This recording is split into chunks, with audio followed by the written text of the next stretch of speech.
পুরাতন জামাটা কিন্তু কাজে আসে না যদি ছিঁড়ে যায়, আর যদি নতুন থাকে তাহলে পুরাতন জামাটাও কিন্তু গায়ে দেওয়া যায়। এটা কিন্তু সত্যি। আর যেটা ছিঁড়ে যায় সেটা কিন্তু পরা যায় না, আর পরলে কিন্তু সমাজে দেখলে বলে এ ভাই আপনার জামা ছিঁড়া, এ আপা আপনার জামাটা ছিঁড়া। বুঝতে হবে।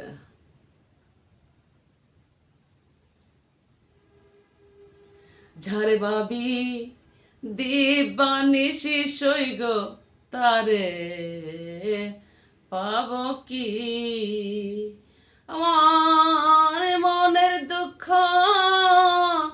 রইল মনে জরে শুধু দুই আঁখি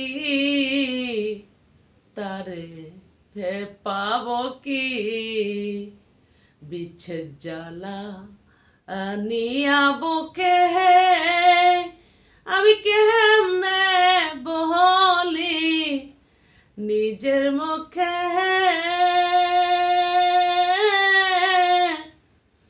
মানকুলো মন সবই গেল আছে শুধু প্রাণ বাকি তারে এ পাব কি, ছাড় ভাবি দিবানিশি সৈগ তারে এ পাব কি। কিন্তু কিছু কিছু সুর না দেওয়াটাই ভালো মনে হয়, স্পেস না লেখাটাই ভালো মনে হয়। তবে সুর দিতে পারি না যে এই না, হয়তো আমি চেষ্টা করলে অনেকটাই পারি, কিন্তু সময় আমার ভালো লাগে না। তো ভালো লাগলে লাইক কমেন্টে শেয়ার সাবস্ক্রাইব চাই ভাইরা। খোদা হাফেজ, আসসালামু আলাইকুম।